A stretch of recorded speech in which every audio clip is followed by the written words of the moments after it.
बिस्मिल्लाहिर्रहमानिर्रहीम।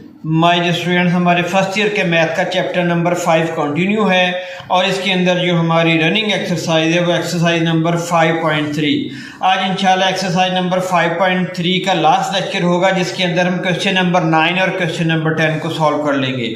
तो ये क्वेश्चन नंबर 9 की स्टेटमेंट है x4/1 - x⁴। ये हमारे पास एक रेशनल फ्रैक्शन है, हमने इसको पार्शियल फ्रैक्शन के अंदर रिजॉल्व करना है यानी कन्वर्ट करना है। तो जब भी हमारे पास ऐसा क्वेश्चन आ जाए तो जिसको हमने पार्शियल फ्रैक्शन के अंदर रिजॉल्व करना हो तो सबसे पहले देखा जाता है कि whether it is a proper rational fraction या इम्प्रॉपर रैशनल फ्रैक्शन। ये हमारी दी गई स्टेटमेंट के अंदर जो डिनोमिनेटर की डिग्री है हाई है, न्यूमिनेटर की डिग्री और डिनोमिनेटर की डिग्री हमारे पास इक्वल है। ठीक है बेटा, तो ये हमारे पास इम्प्रॉपर रैशनल फ्रैक्शन है। अगर डिनोमिनेटर की डिग्री हाई होती, न्यूमिनेटर की डिग्री लेस होती तो ये हमारे पास प्रॉपर रैशनल फ्रैक्शन होता जिसको हम बड़े इजीली पार्शियल फ्रैक्शन के अंदर रिजॉल्व कर लेते। अब हमें सबसे पहला जो स्टेप परफॉर्म करना पड़ेगा वो बेटा ये परफॉर्म करना पड़ेगा कि दिए गए रैशनल फ्रैक्शन को हमें पार्शियल फ्रैक्शन के अंदर, प्रॉपर रैशनल फ्रैक्शन के अंदर कन्वर्ट करना है। तो इसका तरीकाकार क्या होता है, न्यूमिनेटर को अंदर रखें, डिनोमिनेटर को बाहर रखें और फिर डिवीजन के अमल को करें। अब यहाँ पर है -x4 + 1, यहाँ पर बेटा हमने ये x4 लेके आना है। तो क्या करेंगे, इस एक्सप्रेशन को हम मल्टीप्लाई कर देंगे -1 से। -1 से मल्टीप्लाई किया तो यहाँ पर आ गया +x4 और -1 को जब +1 से मल्टीप्लाई करेंगे तो -1 आ जाएगा। अब हमने सब्ट्रैक्ट करना है तो साइन चेंज कर देंगे, यहाँ पर प्लस है तो माइनस, यहाँ पर माइनस है तो प्लस। अब ये x4 - x4 से कैंसिल हो गया और यहाँ पर आ गया 1। अब इसको लिखने का तरीकाकार क्या होता है, formula quotient plus remainder over divisor. ये हमारे पास कोशेंट है, ये रिमाइंडर है और ये हमारे पास डिवाइजर है बेटा। ठीक है, तो इसके मुताबिक हमने इसको लिख दिया। अब यहाँ पर एक प्रॉब्लम और भी मौजूद है, वो प्रॉब्लम ये है कि ये हमारे पास इररिड्यूसिबल क्वाड्रेटिक फैक्टर नहीं है। तो हमें इसको एक्सपेंड करके, इसके फैक्टर बना के इसको हमें इररिड्यूसिबल क्वाड्रेटिक फैक्टर के अंदर कन्वर्ट करना पड़ेगा। तो 1 - x4 को जब आप सिंप्लीफाई करेंगे तो आप लिख सकते हैं 1 + x² × 1 + x × 1 - x। अब सवाल ये पैदा होता है कि 1 - x⁴ से ये वाला एक्सप्रेशन कैसे आ गया। तो ये आप बच्चों की आसानी के लिए मैंने अलहदा से बेटा इसको सॉल्व कर दिया है ताकि आप बच्चों को किसी किस्म की डिफ़िकल्टी का सामना ना करना पड़े। अब 1 - x4 को हल करते हैं। देखिए ये हमारे पास आ गया बेटा 1 - x4। इसको हम लिख सकते हैं 1² - x² का स्क्वायर। ये फार्मूला हमारे पास क्या बन गया, a² - b² जो कि इक्वल होता है a + b × a - b। देखिए 1 + x² × 1 - x²। अब यहां पर 1 + x² एज इट इज आ गया। 1 - x² किसके बराबर, 1 + x × 1 - x। यहां पर फिर a² - b² का फार्मूला लगाएंगे तो हमारे पास 1 - x² लिखा जा सकता है 1 + x × 1 - x। अब देखिए 1 - x⁴ को हम 1 + x² × 1 + x × 1 - x की फॉर्म के अंदर लिख सकते हैं और वही काम बेटा मैंने यहां पर कर दिया। देखिए सिंपल होगी बात, समझ में आ गई बेटा। देखिए यहाँ पर लिख दिया, इसको इक्वेशन नंबर 1 का नाम दे दिया। अब हम क्या करेंगे, इसको कंसीडर करेंगे। इसको यहाँ पे लिखा और यहाँ पे साथ आप लेट भी लिख दें, ये हमने लेट लिख दिया। अब ये हमारे पास क्वाड्रेटिक इररिड्यूसिबल क्वाड्रेटिक फैक्टर है। इसको ax + b/1 + x + c/, first linear factor और +d/ सेकेंड लीनियर फैक्टर, इसको इक्वेशन नंबर 1 का नाम दे दिया। अब माय डियर स्टूडेंट्स हमने क्या करना है, लेफ्ट साइड से डिनोमिनेटर को रिमूव करना है। तो दोनों साइडों पे डिनोमिनेटर से इसको मल्टीप्लाई कर देंगे। मल्टीप्लाई करके हमारे पास ये वाला आंसर आ जाएगा। इसको इक्वेशन नंबर 2 का नाम बेटा दे दिया। ये इसकी एक्सप्लेनेशन मैं प्रीवियस क्वेश्चन के अंदर बड़ी डिटेल से आपको बता चुका हूं बेटा। अब हम क्या करेंगे, 1 बाय 1 लीनियर फैक्टर्स को 0 के बराबर पुट करके x की वैल्यू को फाइंड आउट करके इक्वेशन नंबर 2 के अंदर पुट करेंगे और रेस्पेक्टिवली a, b, c और d की वैल्यूज को फाइंड आउट करेंगे। ये देखिए हम सबसे पहले हमने क्या किया, put 1 plus x, first linear factor इसको 0 के बराबर पुट किया और x की वैल्यू हमने फाइंड आउट की -1, इसको इक्वेशन नंबर 2 के अंदर बेटा पुट करेंगे। अब देखिए 1 प्लस एक्स जब यहाँ पर हम पुट करेंगे 0 तो ये पूरी टर्म 0, ये 1 प्लस एक्स 0 जब पुट करेंगे तो पूरी टर्म 0, सिर्फ ये वाली टर्म बच जाएगी और लेफ्ट साइड पे 1 बच जाएगा।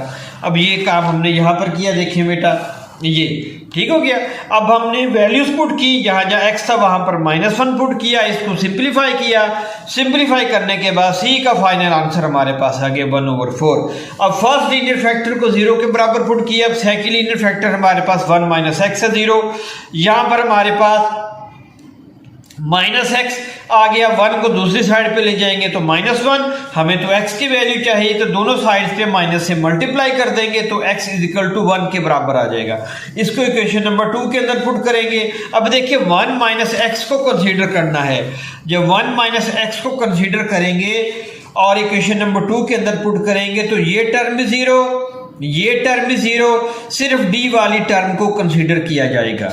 देखिए डी वाली टर्म को बेटा हमने कंसीडर किया, कंसीडर करने के बाद सिंपलीफाई किया और डी का फाइनल आंसर हमारे पास आ गया 1/4। अब हमारे पास सी और डी की वैल्यूज आ चुकी हैं, लेकिन अभी भी हमने ए और बी की वैल्यूज को फाइंड आउट करना है। तो प्रीवियस क्वेश्चंस की तरह हमें इक्वेशन 2 का सहारा लेना पड़ेगा। ये इक्वेशन नंबर 2 बेटा हमारे पास, इसको इससे मल्टीप्लाई करेंगे, फिर आंसर को इससे मल्टीप्लाई कर देंगे, इस टर्म को इससे मल्टीप्लाई करेंगे, आंसर को सी के साथ मल्टीप्लाई करेंगे, इस टर्म को इससे मल्टीप्लाई करेंगे और डी को उसके आंसर से मल्टीप्लाई कर देंगे। उसके बाद कोफिशिएंट्स को कंपेयर कर लिया जाएगा। देखिए वही काम रेस्पेक्टिवली हमने यहाँ किया। देखिए मल्टीप्लिकेशन का अमल हुआ और फिर ये देखें इस टर्म को इससे मल्टीप्लाई किया, इस टर्म को इससे मल्टीप्लाई किया, डी को इससे मल्टीप्लाई किया, तो हमारे पास ये आंसर आ गया बेटा। ठीक हो गया। अब हम क्या करेंगे, अब हम कंपेयर कर लेंगे, comparing the coefficients of x³ and x²। x को हमने कंपेयर नहीं करना, उसकी वजह क्या है कि हमें सिर्फ अब हमें सिर्फ वैल्यू चाहिए a और b की, इसलिए हम x³ और x² को कंपेयर करेंगे। अब देखिए यहाँ पर x³ तो बेटा है ही नहीं, तो यहाँ पर 0 आ जाएगा और ये x³ के साथ माइनस है, वो हमने माइनस से लिख दिया यहाँ पर, ये देखिए माइनस है। और उसके बाद देखिए x³ कहाँ पर मौजूद, ये -c लिखेंगे, x³ का कोफिशिएंट -c और x³ का कोफिशिएंट +d आ जाएगा। देखिए 0 -c + d। अब c और d की वैल्यूज को बेटा पुट करेंगे, इसको सिंपलीफाई करेंगे, हमारे पास एक आंसर आ जाएगा 0/4 0 के बराबर होता है। अब हमने क्या करना है, x² के कोफिशिएंट्स को कंपेयर करना है। देखें उसका आंसर क्या आएगा, -b + c + d। देखिए ये x² का कोफिशिएंट -b, x² का कोफिशिएंट बेटा आ गया +c और x² का कोफिशिएंट आ गया +d। वही चीज बेटा यहाँ पर लिख दी। अब c और d की वैल्यूज को पुट करें, पुट करने के बाद सिंपलीफाई करें, हमारे पास b का फाइनल आंसर आ गया 1/2। अब हमने a, b, c और d की वैल्यूज को फाइंड आउट कर लिया। इसको इक्वेशन नंबर 1 के अंदर बेटा हम पुट कर देंगे।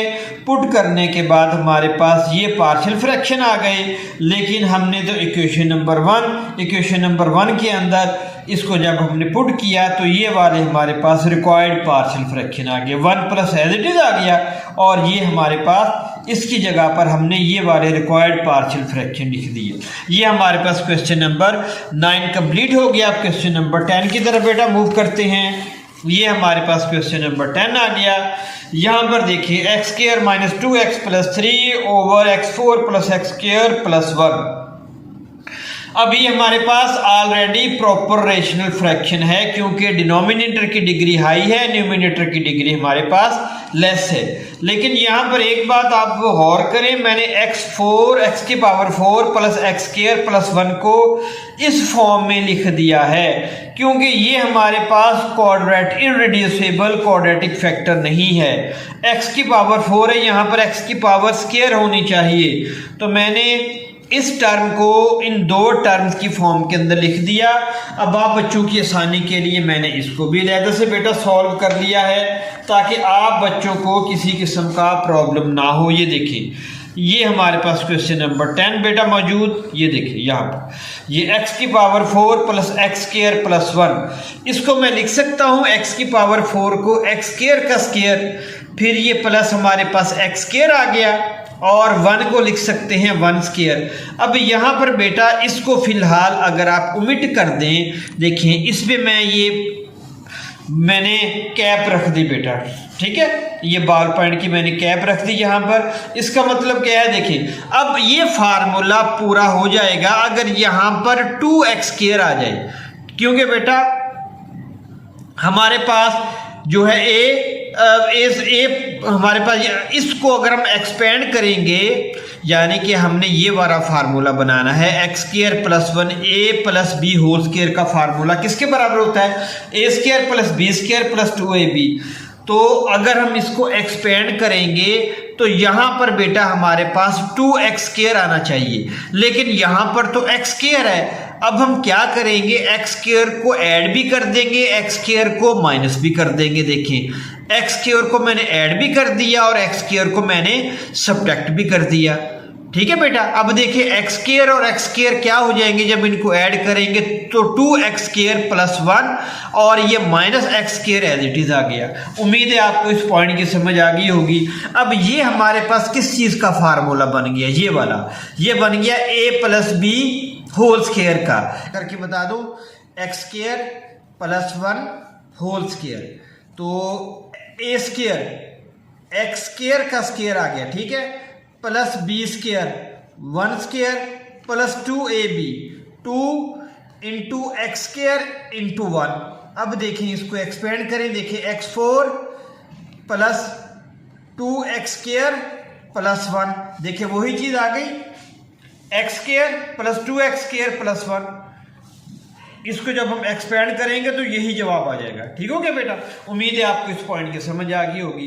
अब आप गौर करें ये किस चीज का फार्मूला बन गया बेटा, ये हमारे पास फार्मूला है A square minus B square equal to A plus B into A minus B, A plus B into A minus B, या ए माइनस बी को पहले लिख लें, ए प्लस बी को बेटा बाद में लिख लें। अब इसको जब हम एक्सपेंड करेंगे, इसको जब हम सॉल्व कर लेंगे तो यही हमारे पास आंसर आ जाएगा। और ये हमारे पास किस फार्मूले के तहत आया, इस फार्मूले के तहत आ गया। उम्मीद है आपको इन दो पॉइंट्स की समझ आ गई होगी। अब ये बेटा हमारे पास बन गए हैं इररिड्यूसिबल क्वाड्रेटिक फैक्टर। अब इसका हम पार्शियल फ्रैक्शन बड़ी आसानी के साथ बना सकते हैं। ये देखिए मैंने यहाँ पर लिख दिया, ये मैंने डायरेक्ट यहाँ से ये चीज कैसे आई मैंने आपको इन डिटेल बेटा बता दिया। अब इसको सॉल्व कर लेंगे। ये हमारे पास दो इररिड्यूसिबल पार्शियल फ्रैक्शन आ गए, क्वाड्रेटिक फैक्टर्स आ गए। अब ax प्लस बी ओवर ये फर्स्ट हमारे पास irreducible quadratic factor plus C X plus D over second irreducible quadratic factor, ये हमारे पास इक्वेशन नंबर 1 आ गई। अब ये लेफ्ट साइड के डिनोमिनेटर को हमने रिमूव करना है, तो दोनों साइड से बेटा आप इसको मल्टीप्लाई कर दें। डिनोमिनेटर से मल्टीप्लाई किया, इसको सिंपलीफाई किया, सिंपलीफाई करने के बाद हमारे पास ये वाली फाइनल शेप आ जाएगी बेटा, ठीक है। ये हमारे पास इक्वेशन आ गई। अब हम देखें, अब यहाँ पर अब हमने क्या करना है, हमारे पास ए बी सी डी किसी की वैल्यू एग्जिस्ट नहीं कर रही, तो हमें 4 मुख्तलिफ कोफिशिएंट्स को कंपेयर करना पड़ेगा। एक्स क्यूब को भी देखें, एक्स क्यूब मौजूद, एक्स स्क्वायर को भी, और फिर x को भी, और फिर कांस्टेंट ये b और d हमारे पास कांस्टेंट है और ये भी हमारे पास कांस्टेंट है। तो वही मैंने यहाँ पर लिख दिया, comparing the coefficient of x cube x square x and constant, ठीक है बेटा। तो देखिए सबसे पहले एक्स क्यूब, यहाँ पर एक्स क्यूब है ही नहीं तो यहाँ पर 0 आ गया। ये देखें a एक्स क्यूब का कोफिशिएंट a आ गया और यहाँ पर एक्स क्यूब का कोफिशिएंट c आ गया प्लस c, इसको इक्वेशन नंबर 2 का नाम दे दिया। फिर एक्स स्क्वायर के कोफिशिएंट्स को कंपेयर किया, इसको इक्वेशन नंबर 3 का नाम दे दिया। उसके बाद हमने x के कोफिशिएंट को कंपेयर किया, उसको इक्वेशन नंबर 4 का नाम दे दिया। और फिर कांस्टेंट 3 एज इट इज आ गया। उसके बाद यहाँ पर कांस्टेंट हमारे पास क्या आ गया, b प्लस टी, इसको इक्वेशन नंबर 5 का नाम दे दिया। अब हम बेटा क्या करेंगे, अब हमने बाय 4 माइनस 2, अब देखिए हमारे पास क्या है, ये 4 है ये 2 है। जब हम 4 में से 2 को सब्ट्रैक्ट करेंगे तो हमारे पास ये वाली फॉर्म आ जाएगी। देखिए ये 4 माइनस 2 हमने किया तो हमारे पास -2 is equal to minus b plus d. अब इसको बेटा ऐड कर देंगे हम इक्वेशन नंबर 5 के अंदर। हम इक्वेशन नंबर 5 के अंदर ऐड क्यों करेंगे, देखिए यहाँ पर भी b प्लस डी है और यहाँ पर है माइनस बी प्लस डी, तो हमारे पास d की वैल्यू आ जाएगी। ऐड किया हमने इक्वेशन नंबर 5 के अंदर तो d की वैल्यू हमारे पास आ गई 1/2। अब d की वैल्यू को इक्वेशन नंबर 5 के अंदर पुट कर देंगे। इक्वेशन नंबर 5 के अंदर जब d की वैल्यू को पुट करेंगे तो हमारे पास b की वैल्यू आ जाएगी। देखिए b की वैल्यू हमारे पास आ गई 5/2। अब हमारे पास b और d की वैल्यू एग्जिस्ट कर रही हैं। इसको बेटा अब हम क्या करेंगे, इक्वेशन नंबर 3 के अंदर पुट कर देंगे। आप पे डिपेंड करता है क्वेश्चन नंबर 3 के अंदर पुट कर दें या 4 के अंदर पुट कर दें, दोनों तरीकों से जवाब आ जाएगा। हम इक्वेशन नंबर 3 का इस्तेमाल करते हैं। इसके अंदर हमने वैल्यूज को पुट किया तो हमारे पास -2 is equal to minus A plus C. अब इसको ऐड कर देंगे 2 के अंदर। 2 के अंदर क्यों बेटा ऐड करेंगे, वहां पर है a प्लस सी, यहाँ पर है माइनस ए प्लस सी, तो हमारे पास c की वैल्यू आ जाएगी। ये 2 के अंदर ऐड किया, c की वैल्यू हमारे पास बेटा आ गई -1। तो इस तरीके से आपने इसको सॉल्व करना है। अब c की वैल्यू को हम इक्वेशन नंबर 2 के अंदर पुट कर देंगे तो a की वैल्यू हमारे पास आ गई। ठीक हो गया बेटा। इस तरीके से हम a, b, c और d की वैल्यूज को हमने फाइंड आउट कर लिया। इसको इक्वेशन नंबर 1 के अंदर बेटा पुट कर देंगे। इक्वेशन नंबर 1 के अंदर पुट करके इसको सिंप्लीफाई किया तो हमारे पास ये वाले रिक्वायर्ड हमारे पार्शियल फ्रैक्शन आ गए। इसके साथ ही हमारी एक्सरसाइज 5.3 बेटा कंप्लीट हो गई।